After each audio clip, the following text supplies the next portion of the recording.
We're going to look at 1 Samuel chapter 16, verses 1 to 13, and I just want to read it so that it's on the CD.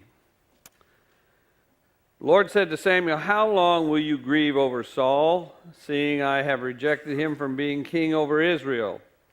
Fill your horn with oil and go, and I will send you to Jesse the Bethlehemite, for I have provided for myself a king among his sons."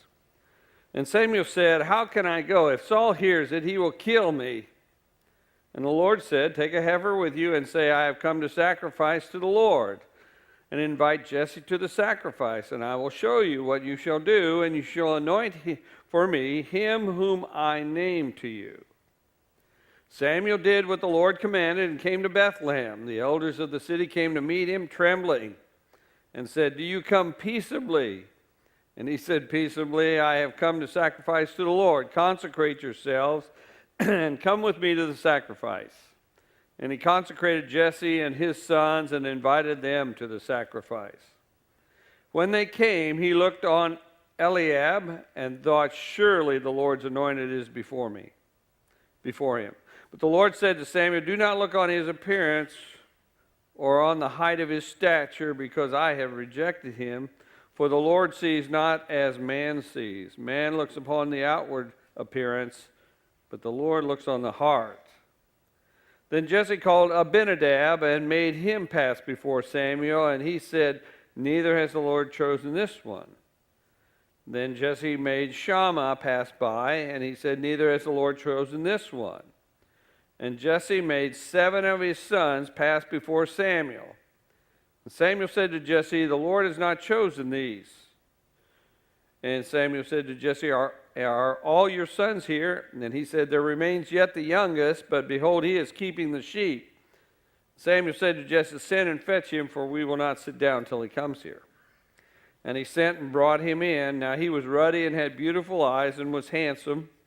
And the Lord said, "Arise, anoint him, for this is he." Then Samuel took the horn of oil and anointed him in the midst of his brothers. And the Spirit of the Lord came mightily upon David from that day forward. And Samuel rose up and went to Ramah. I'm going to read verse 14, because if I get to it, you're going to see a parallel or a juxtaposition, I guess, in terms of the Spirit of God. "Now the Spirit of the Lord had departed from Saul, and an evil spirit from the Lord tormented him." In 1809, Napoleon was like a wildfire running all over Eastern Europe and Austria. 1809. Napoleon was the main conqueror out there. But there were babies being born that year, 1809. That year, Charles Darwin was born, and Alfred Lord Tennyson was born. Oliver Wendell Holmes was born in 1809, and so was Edgar Allan Poe.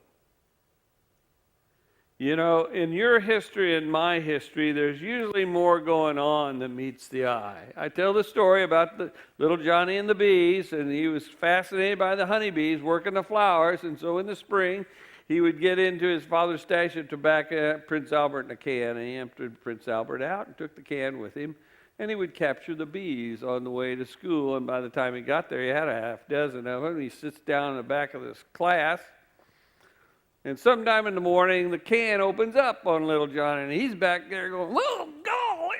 And the teacher says, "Johnny, you settle down back there." And he says, "Teacher, there's more going on back here than meets the eye." Well, in our lives, in history, there's more going on than meets the eye, because in 1809, those gentlemen that I just mentioned were born, but also down in Kentucky, there was a guy by the name of Abraham Lincoln who was born. There's more going on that meets the eye. There's things going on behind the scenes in your life right now, and mine as well. There are things that are going on behind the scenes in terms of our life as a church. There's things that are going on behind the scenes in terms of the United States of America and the rest of the world. And the problem is nobody notices these things. They don't manifest right away. 1 Corinthians chapter 1, verses 26 and following, talks about, this kind of says, talks about us, basically. For you consider your call, brethren, not many of you were wise according to worldly standards. Not many were powerful. Not many were of noble birth. But God chose what is foolish in the world to shame the wise. God chose what is weak in the world to shame the strong. God chose what is low and despised in the world, even things that are not, to bring to nothing things that are, so that no human might boast in the presence of God. He is the source of your life in Christ Jesus, whom God made our wisdom, our righteousness, and sanctification and redemption. Therefore, as it is written, let him who boasts, boast of the Lord. The thing about us is sometimes we think that we're running our lives and we don't have anything going on and we're in charge of everything. And nobody notices the little things that are happening. And God works things in our lives and the lives of people around us all the time, and we don't notice them. I dare say that in this group right here, God is working something in one of yours or maybe all of our lives in special ways, and it will become manifest at some point in time. But right now, you're unaware of it. And so am I. In 1020 BC, Saul was the focal point of Israel. He was the king of Israel. He'd been at war with the Philistines and covered that for a number of years, probably 20 or so years. And there's this nobody who is keeping sheep out near Bethlehem. And David rises up, and he gets raised up in terrible times for Israel. Now, Saul had been king for years, and we've been walking with Saul for quite a while. But what he does is he tips his hand, you might say. The things that he does is he becomes very willful about, well, I'm the king. I can do what I want kind of attitude. He is also selfish. He has got an ego problem, a really good-sized one, which will become more and more manifest. So what happens then is he starts to become hateful and murderous, you might say. Something basically snaps in Saul, and we talked about the problem that they were having between Samuel and Saul, because Samuel's speaking for God, and basically they had a fight at the end of last week when we got to chapter 14, and they parted ways. Now, that would be like Billy Graham and the President of the United States having a big fight, and Billy Graham saying, "You're done," and walking off. Or maybe it'd be like the bishop of the East European Orthodox Christian Church telling Putin, something like that. Anyway, in 1 Samuel chapter 15, and we're going to back up there for just a few minutes. Verse 24, and Saul said to Samuel, I have sinned, for I have transgressed the commandment of the Lord in your words, because I feared the people and obeyed their voice. Now, he says, I have sinned, but the problem really is his image.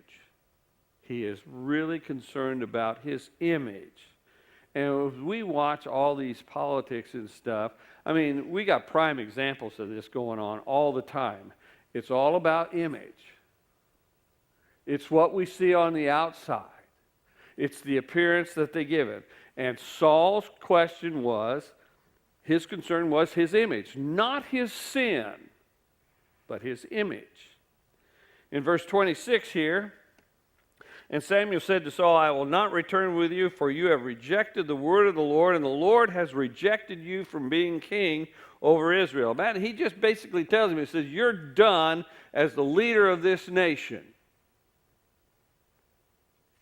And Samuel turned to go away, and Saul laid hold upon the skirt of his robe, and it tore.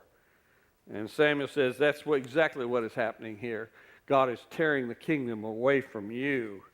Samuel does, and then what happens is that Saul says, well, come on and let's go worship, because it's really about my appearance to other people. Let's go out and worship and at least make me look good in front of the people. Now, he doesn't quite say it like that, but that's exactly what was going on.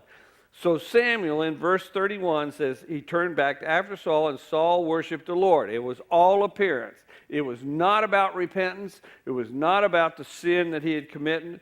It was about his image. Samuel does as Saul requests.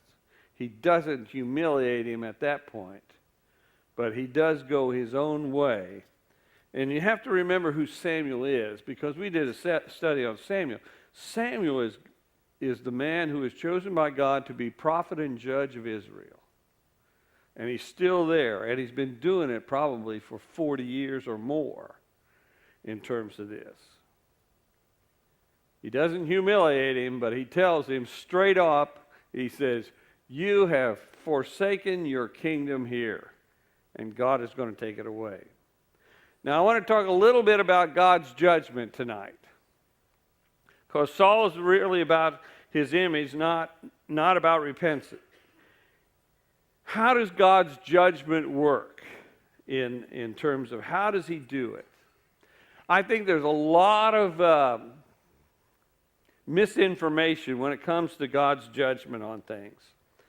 One of the things that he does is he lifts his hand. And you can take this one to the bank. He lifts his hand. He says, if you want to do that, go right ahead. And he just says, takes his grace away from us. And what he does is he leaves us to our own devices. Anybody here ever had a parent or been a parent who said, okay, if you want to do it that way, go right ahead, and you've lifted your hand?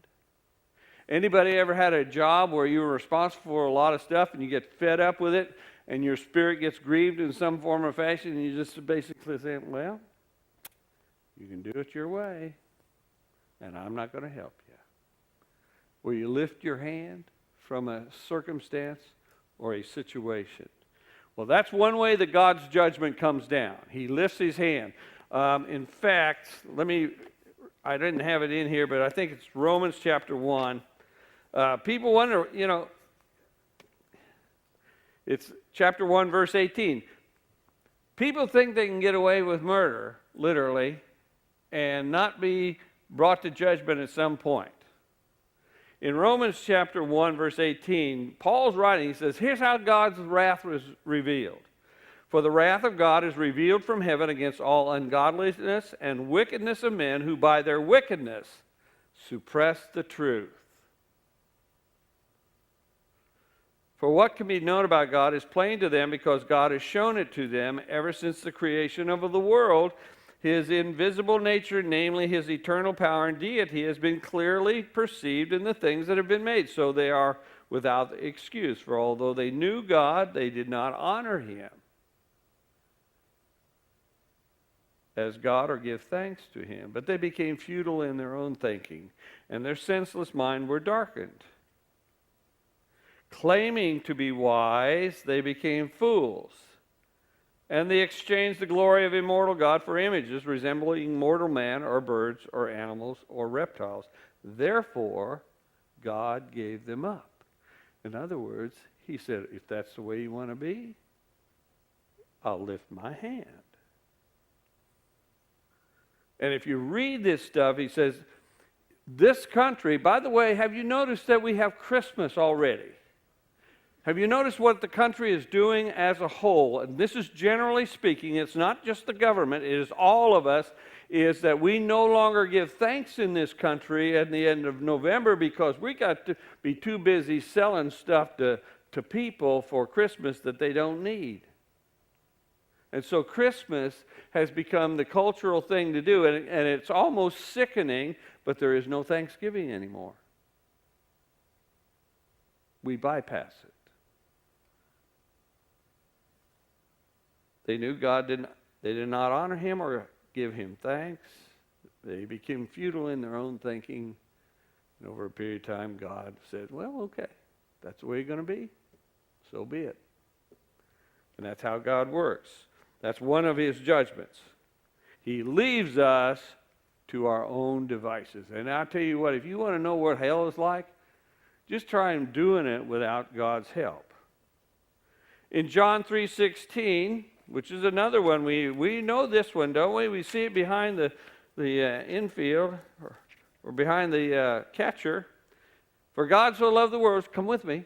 For God so loved the world that he gave his only begotten Son, that whoever believes in him should not perish but have eternal life. Can you give me 17 now? For God sent the Son into the world not to condemn the world, but that the world might be saved through him. Can you give me 18? We don't hear much about 18. He who believes in him is not condemned. He who does not believe it is condemned already, because he has not believed in the name of the only Son of God. The condemned one is those who do not believe in Jesus. Now, who makes the choice whether or not they believe or not? You do, don't you? So judgment has to do with how you judge things. He says those get condemned who don't believe that Jesus is the Son of God, who is the Savior and takes away the sin of the world. And God's judgment is that because you don't believe, that's why you go to hell. Not because God gets angry. Just because. It's your choice. And that's a scary place to be if you think about it, but that's exactly what people do all the time. They choose, this Jesus, I don't buy it. Okay, that's your judgment. When Pharaoh was in front of Moses, or Moses was in front of Pharaoh, he says, I'm going to kill all the firstborn of Israel. And Moses said, as you have said, so shall it be. In other words, whatever judgment you make, Pharaoh, it's going to come back on you right now. And so the judgment on Pharaoh and Egypt, and of course that's the leadership, and as goes the leadership, so go the people. The leadership decided they were going to kill all the firstborn, and Moses said, he says, as you have said, so shall it be, except it'll be your firstborn. God's judgment on Saul is because of the way he is and the judgments he's already made. And it's not always external, Saul never really repents of anything that he does. And his greatest concern was image, which is the pride of life, by the way. And it's the third temptation, which is, I am somebody. I am king, therefore you should bow to me. Now, what I'm describing here, we can see that in others a lot, because we can observe what's going on in other people, and we also believe this about ourselves. We are the exception to the rule. I got bad news for you. You are not the exception to the rule. As goes your decisions and your choices, so go you. And according to your choices and decision, God says, okay. Whether they be good or bad decisions, it doesn't matter. He says, okay. Because we are created in the image of God, and he honors that. So that's what happens. Now, we're looking at Samuel here, and there's been a blowout between Samuel and Saul, and basically Samuel told him, he says, buddy, your kingdom is going down the tubes. Then and Samuel said, as your sword has made women, he's talking about Agag, verse 34. Then Samuel went to Ramah, and Saul went to his house in Gibeah of Saul, and Samuel did not see Saul again until the day of his death. But Samuel grieved over Saul, and the Lord repented that he had made Saul king. I want you to take Samuel and this story out of the Bible and just kind of put it into our own human life. What is happening to Samuel? Now, you got to understand, Samuel is the main spiritual character in Israel. He's the one that was chosen by God. God talked to him back when he was in the temple as a kid, told him what he was going to do and everything. He had ruled Israel as a spiritual leader for 20 years, like the judges in the book of Judges. Then he comes along and the people decide they want to have a king, and so God says, all right, you can have a king, even though it's really stupid for you to do it, but you can do what you want because that's your choice. And they did. But Samuel had a bad problem with that because his boys turned out bad too. So it comes along, so he anoints Saul, he brings Saul along, he teaches Saul as best he can in terms of the spiritual nature of things for 20 years or so, and Saul every so often is just going off on the side because he is the king. He can do what he wants. And so at the end of this, God says, I'm done with him. And some of the things that happen in terms of Samuel's life, first off, he panics. In verse 2, I think it is, Samuel said, how can I go? If Saul hears, he's going to kill me. Well, you know what? We run into this. You know, if you get into a fight with somebody that's got more power than you, it's kind of scary because we do live in this life. Now, it's not just always spiritual stuff, you know. Samuel can't go out there and call down fire from heaven on Saul or anything like that. He's just a real guy just like you and me. He panics. He panics and he grieves the fact that he worked with Saul for all those years. Have you ever done anything in terms of your life and you said, man, this is really good stuff, and then it just blows up on you and it goes sour on you? And that's exactly what Saul did. He went sour in terms of being the king, and Samuel had put all his chips on that guy because God told him to. And suddenly God says, I'm done with him.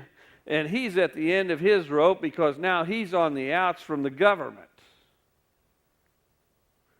The people chose Saul. He was not a good leader, but Samuel did the best he could with him. And so now Samuel has the government against him. That's why he says, how can I go? If Saul hears it, he will kill me. And you got to appreciate where Samuel was in terms of his life. He was a man without a country. He had enemies all around him because you got to understand, Saul's the king. That means all the military is working for Saul. So he's got enemies all around him, even though he has been the spiritual leader for the nation for 40 years probably. Samuel was not sure what God was doing. You need to hear that. Here's a man of faith. He's a man of God. He's the spiritual leader of the nation. He was not sure what God was doing. And he was in a bad state of where he was. You know, he didn't know what the future held for him. Now, in terms of us, have you ever been in a place where you don't know what the future holds? Where it appears to have battles raging all around you. You don't know what's going to be out there in your future. And so, you know, Samuel hasn't read the book. He's making history. He's not reading about his history. And he's on the edge of panic. Have you ever been on the edge of panic? Because things are just so fuzzy that you can't really see where things are going in terms of your life.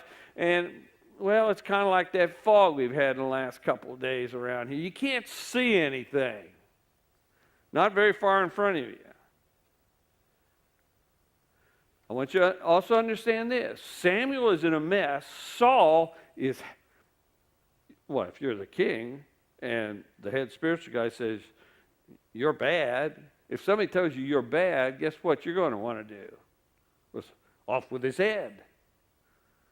And so Samuel's out there. Now I want you to, that's the human side of this. David hasn't got a clue yet. He doesn't even know anything. He's out keeping sheep. He doesn't know anything about his future. And I want you to understand that in Samuel's life, and also the nation Israel, and Saul, God is behind the scenes. Remember the bees. There's more going on than meets the eye. God knows in this story what he is going to do. Samuel doesn't. Saul doesn't. The nation doesn't.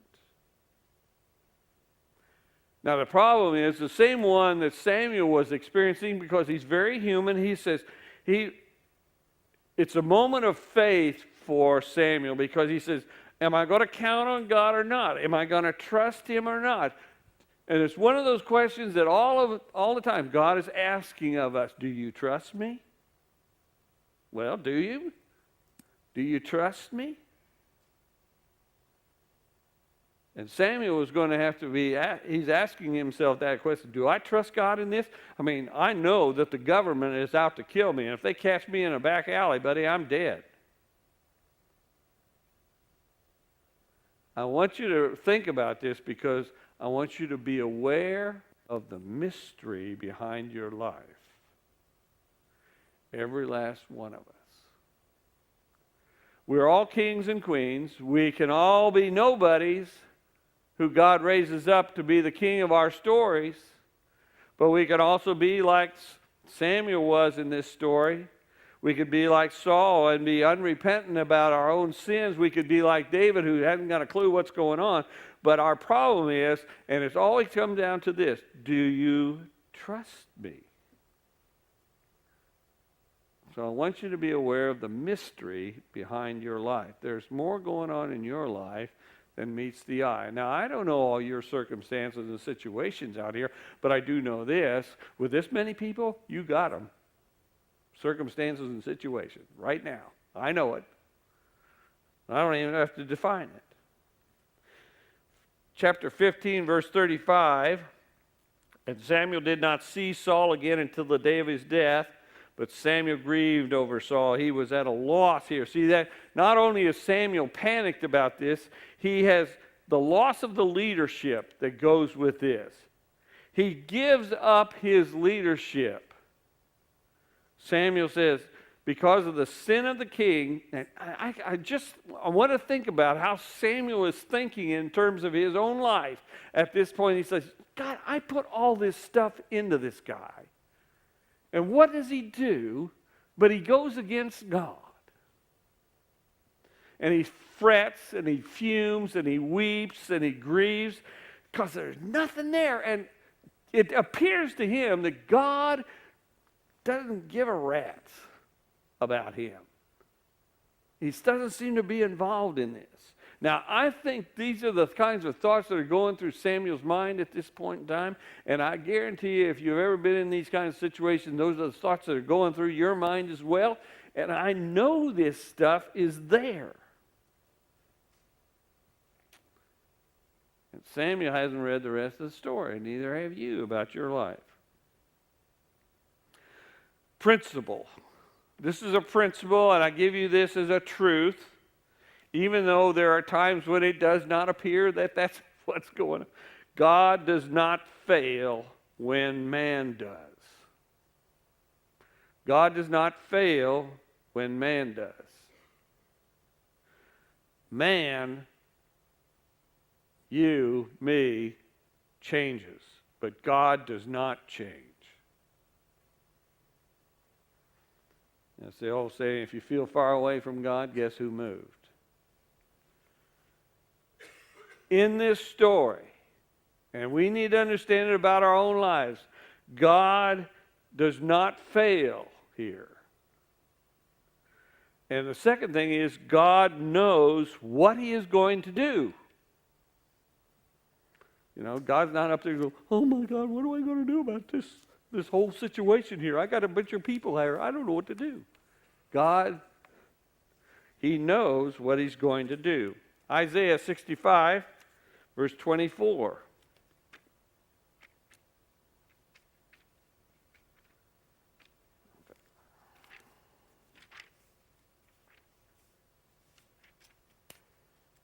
I'm low tech. Before they call, I will answer. While they are yet speaking, I will hear. God is saying here, God is involved in your life before you know it.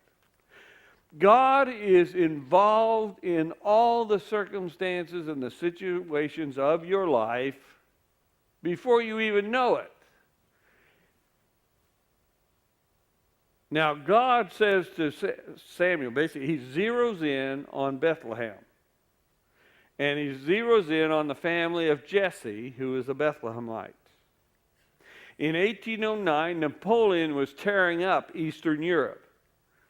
And little Abe Lincoln was born.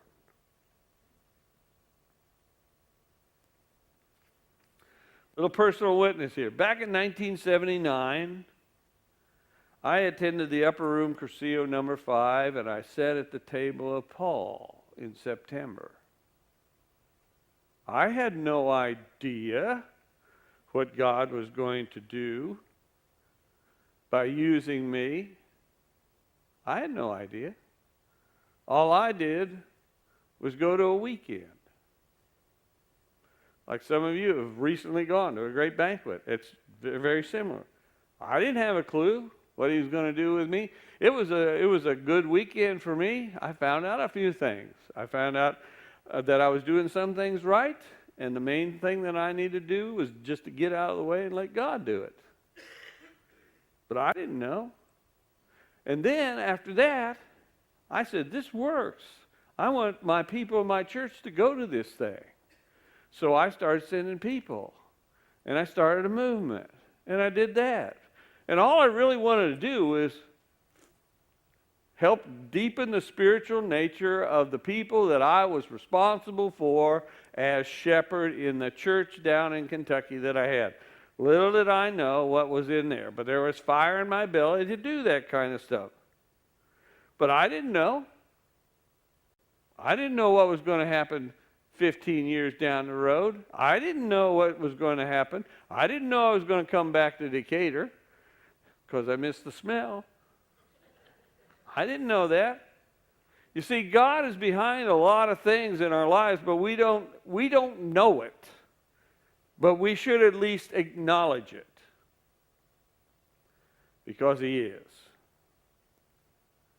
I also have, as a pastor and involved in all these banquets and everything else, I understand how God works on people to get them ready for the positions that they have in this life in terms of the things that they do. I understand. God is always working on people to build them up and get them ready for whatever it is that they have to face in their life, or what they need to do in terms of advancing the kingdom through their life and the ministries that God puts in their hands, or what they need to do in terms of raising kids or in a job situation. And I understand how God works. And like Samuel, sometimes it's really scary stuff in terms of, I just don't know if God's even involved in my life. I don't understand what's going on.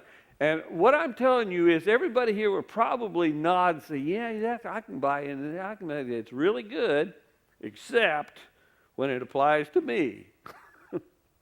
I don't know about you, but I don't like the agony and the ecstasy and the panic and the worry and all that stuff that goes with it in times. Samuel gets the word here. He says, you go to Bethlehem. Now, David hadn't got a clue. Up until that moment, neither did Samuel. This is in verse 2. Verse 1. The Lord said to Samuel, how long will you grieve over Saul, seeing I have rejected him from being king? I'm not sure about God's bedside manner here. But sometimes we need to hear it that way. It says, why don't you get over this? Then he tells him what to do. He says, fill your horn with oil and go, and I will send you to Jesse the Bethlehemite, for I have provided for myself a king among his sons. Basically, at that point in time, God hasn't told Samuel until that moment. He says, and Samuel gets the word. Now, one of the things about Samuel is he's grieving, and God, I put all this time in Saul, and I put all this time in my job or my business, and it just seems to be going to the dogs, and I'm just really in a bad place. And God says, why don't you quit worrying about this stuff? Why don't you get over it?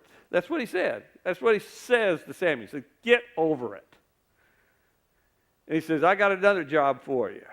He says, fill your horn, get your stuff ready, and I want you to go down to Bethlehem, and I want you to find one of Jesse's sons down there, and I'm going to anoint him king, and you're the guy that's going to anoint him, because somebody has to anoint us to be kings in terms of our lives.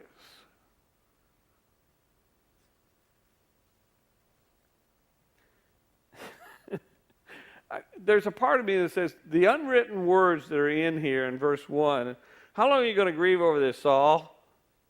Seeing I have rejected him from being king over Israel. Fill your horn with oil and go, and I will send you. Some of the things, what are you going to do with the rest of your life? You're going to sit around and mope all time, every day? Get up off your can, because I got a job for you. Then listen to what Samuel does. Oh, God, I love it. Samuel said, how can I go? If Saul hears that he's going to kill me. And the Lord said, take a heifer with you and say, I've come to sacrifice to the Lord. Once again, he said, you got to take them out of stained glass. You got to put them out there like you are. Before we even panic at this stuff, how can I go? Well, God says, get off your knees anyway. You're going to go. What do you think he said to Moses? When he was in front of the burning bush, Moses had every excuse under the book not to do it. And he said, you better get off your knees and do something. What we do is we focus on this world. We think horizontally. We don't think vertically. We think of only the things that we can see in terms of people and situations and circumstances that are out there. We don't think up and down. We don't think about what God may be doing in our lives or in the lives of other people behind the scenes where the bees are. We focus on this world rather than thinking about, well, this is a question that maybe, who's bigger? God or Saul? That's a question Samuel might want to ask. Well, who's really bigger here, God or Saul? Samuel is in a life-threatening situation. Really, he is. The government's out to kill him. And he's a spiritual guy, but he's thinking really horizontally. Well, when you do this, some of the things that we don't ask ourselves are the important questions. You always tell good leadership because they'll finally ask the right questions. Does God know that Saul is still alive? Well, of course he does. Does God know who the next king's going to be? Yeah. Does God know who's going to has the job of anointing him and getting him started? Well, yeah. But God, have you ever felt like that? I have to inform you, God. I got to explain it to you. What's really going on here? Well, he knows. From a human viewpoint, Samuel is right. Hey, Saul is murderous. He's out there. Saul's the one that is out there to kill him. But, God, you don't understand. Oh, yes, he does. Oh, yes, he does. Another thing that comes out of this story, and you have to think about it because we have to think about the people that are involved in this because you got the human side of this animal, but you also got the up and down side. Saul is going to be used as an instrument, not an agent of God. Saul is going to be used as an instrument. Now, you know the difference between an instrument and an agent. An agent understands who he's working for. I can be an agent of God in your life if I know what I'm doing and God has told me what to do with you, and I'm saying, well, I got to advance the kingdom in this person's life, and there's ways to do it, and I'll do it around the edges if I have to, but I'll get it done. And that's an agent. But an instrument is something or someone that God uses just to do something. They don't know about it. They don't really have any idea. Saul is the one, though, who's going to be used to shape David's life between shepherd and king. Behind the scenes, Saul does not know this, doesn't know anything either. Even though he was told. Do you remember what he said? And Samuel said to Saul, I will not return to you, for you have rejected the word of the Lord, and God has rejected you from being king over Israel. Saul has been told, but he doesn't believe it. How many times do we get told something and we just write it off and we say, well, I don't believe that? Anybody here got a Saul in their life right now? Or are you a Saul in somebody's life?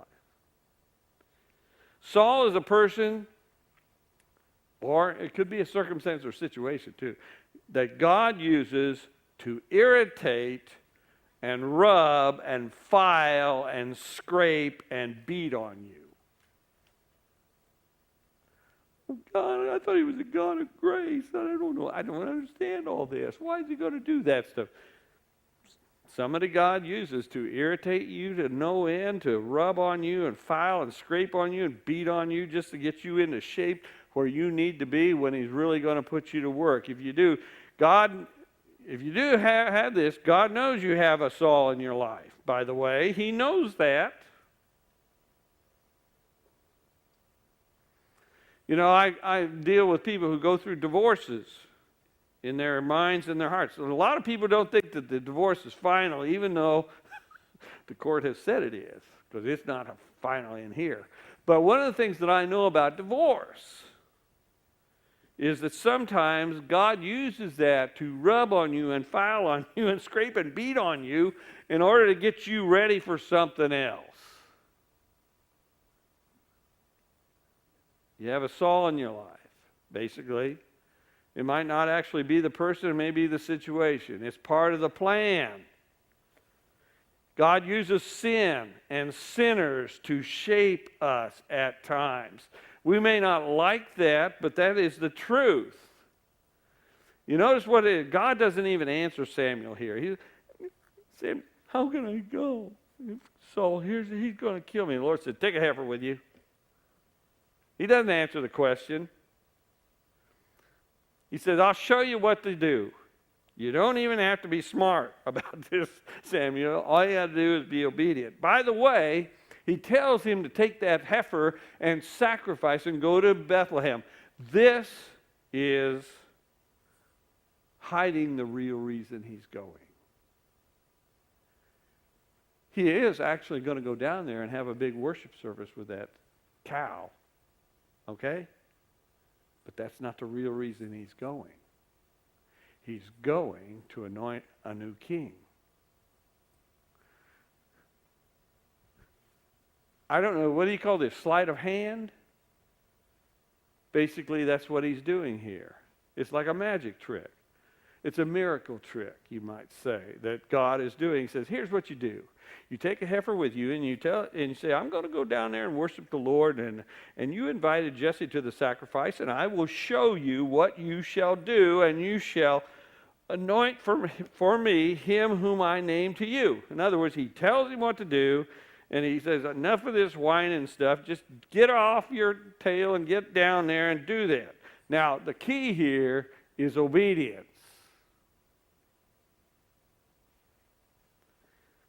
Samuel is obedient. Our problem, most of the time, is we don't want to do what God says to do.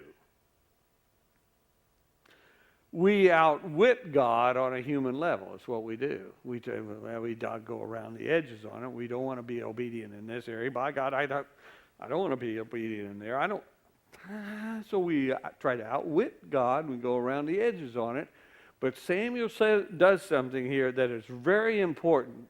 He does what God tells him to do, and he goes down there in spite of the fact that he's probably shaking in his boots to do it.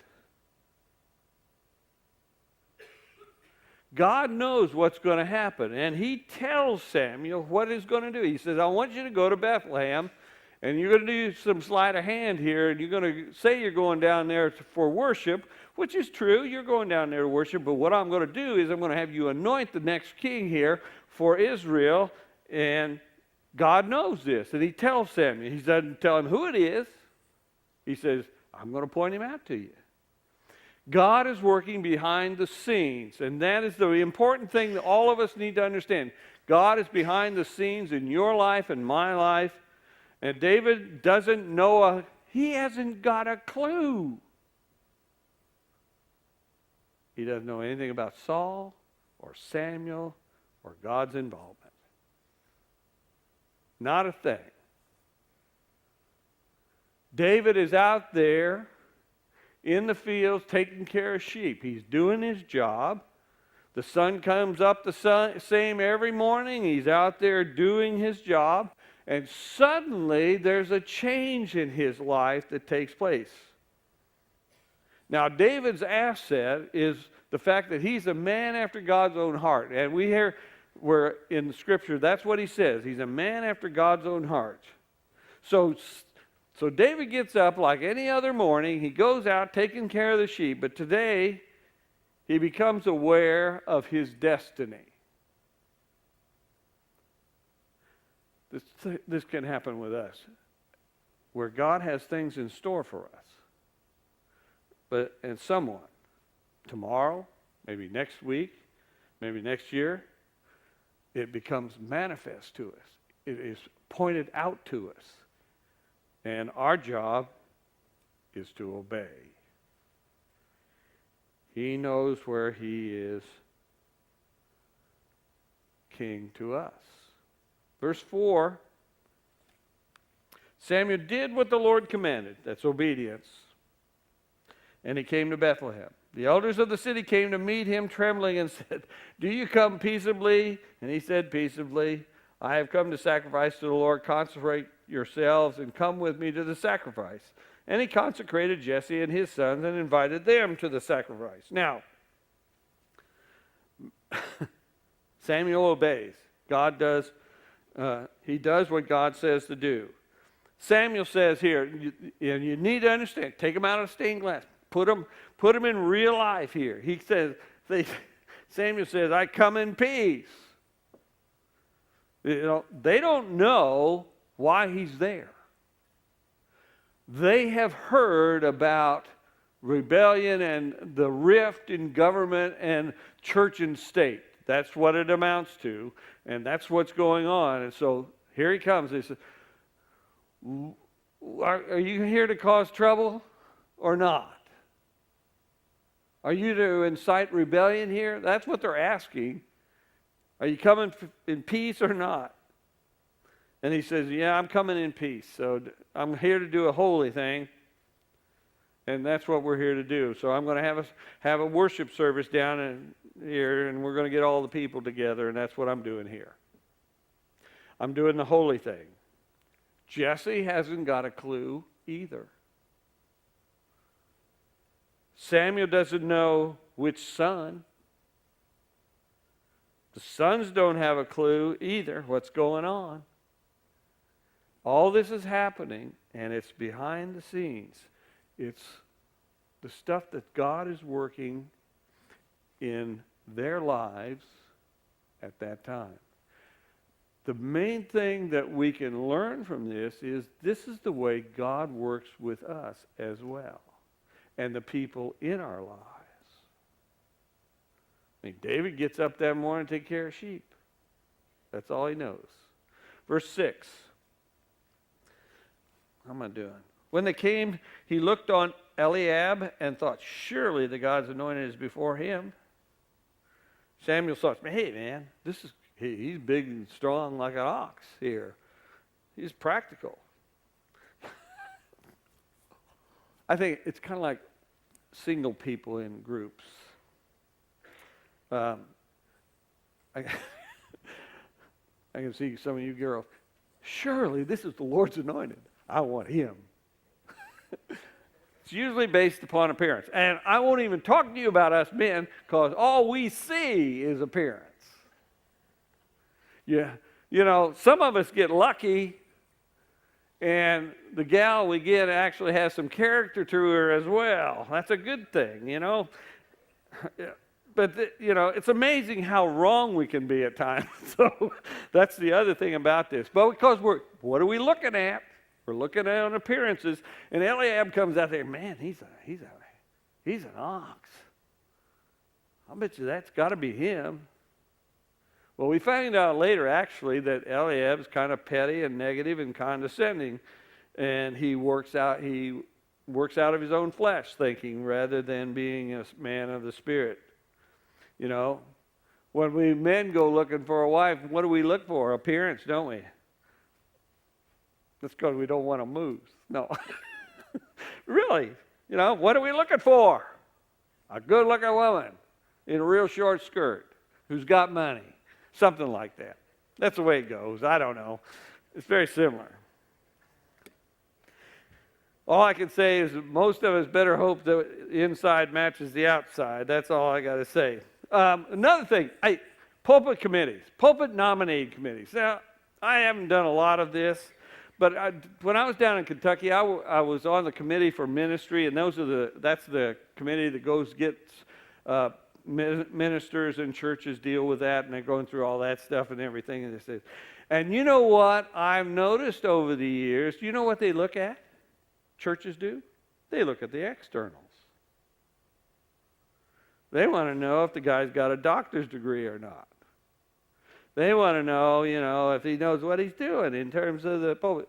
And then they'll get him and say, well, we got to hear him from the pulpit. So they get him in there, and you get one time in the pulpit. Well, one of the things I figured out a long time ago is anybody can have one good sermon.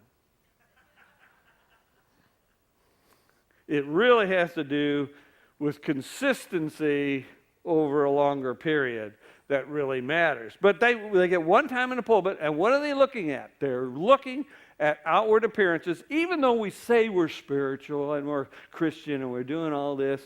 But most of the time, they're just looking on the outside, and that's what we do. And that's what Samuel's doing right here. The spiritual man that he is, well, Eliab, he must be the one.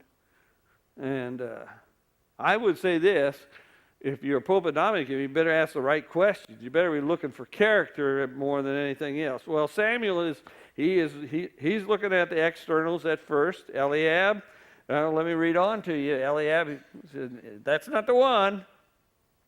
The Lord said, do not look on the appearance or on the height of his stature, because I have rejected him. For the Lord sees not as man sees. Man looks on the outward appearance, but the Lord looks on the heart. Then Jesse called Abinadab and made him pass before Samuel, and he said, neither has the Lord chosen this one. Then Jesse made Shammah pass by, and he said, neither has the Lord chosen this one. And Jesse made 7 of his sons pass before Samuel. Not one of them. Externals. And then he says, are all your sons here? And he said, there remains one, yet the youngest, but behold, he is keeping the sheep. So Jesse has 8 sons and 2 daughters, by the way. Anyway, man looks at the face, God looks on the heart. Pray God for discernment to tell you, to get the right hands for the job, you might say. It's not easy, though, to find a heart towards God. Jesse, by the way, reveals a couple of mistakes that parents make here. First one is this. All his sons aren't equal. in terms of his appreciation for the kids. He didn't even think about bringing in David. So one of the things that we do with our kids is we treat them differently than we should. We should treat them all with equality. But it's not hard, it's not easy to do that a lot of times because there are so many differences between our kids. But you need to pay attention and appreciate each one for who they are. That's one of the things that he overlooked David. Second thing is, parents don't cultivate a mutual respect with their kids a lot of times, and that's also, it's easy to play favorites. It really is. It's hard to be intentionally equal with people. Jesse missed one. Now, my brother and I have 9 kids between us, and when they were all young and everything, we'd go to places like Disney World or something like that. It's easy to lose a kid. And Jesse's got 8 sons and 2 daughters. So, you know, maybe we cut him a little bit of break anyway in terms of that. So anyway, verse 11. Good. I may get done here.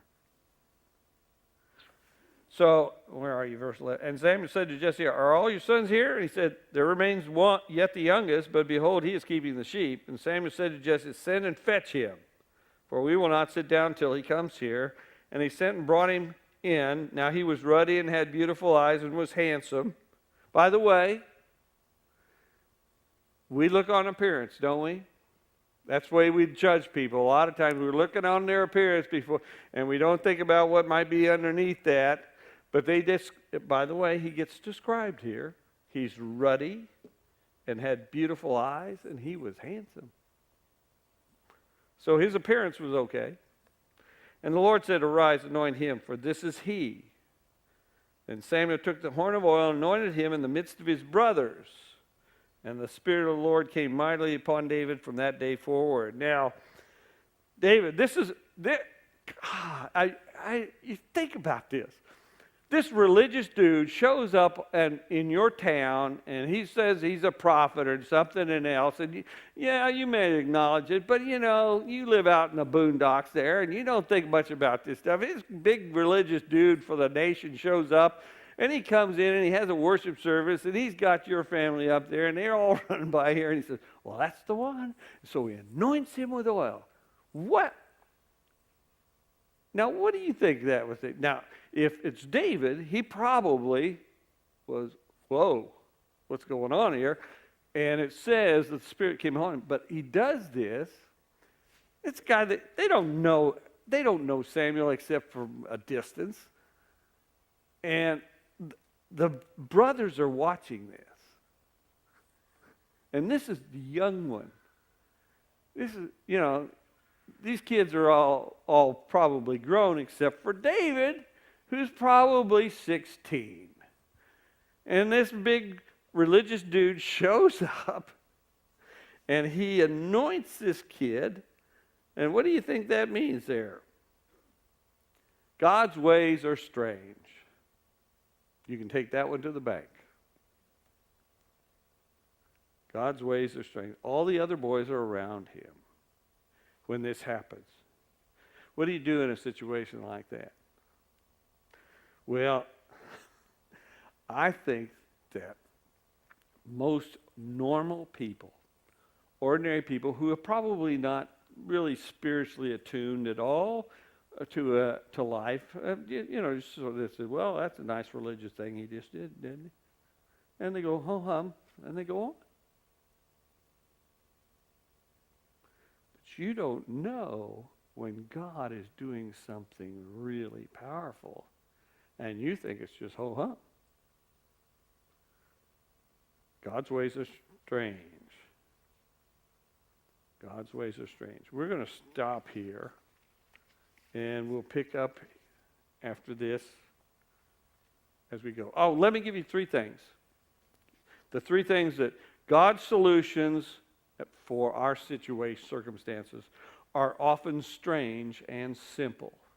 God's solutions are often strange and simple. I don't know what's going on in your life, but I do know this. God's solutions are often strange and simple. Secondly, God's promotions, that's what's happening here, are often sudden and exciting and surprising. You mean God's going to use that for? I can't believe that. You should have seen my fraternity brothers when I told them I was going into the ministry. That was surprising to them.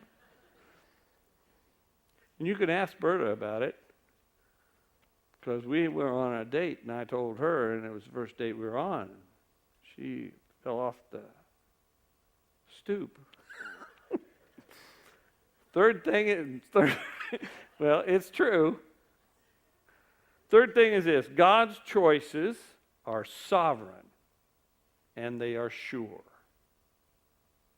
So if God chooses to do something, I wouldn't get in his way. You might end up on the wrong side of the law, so to speak.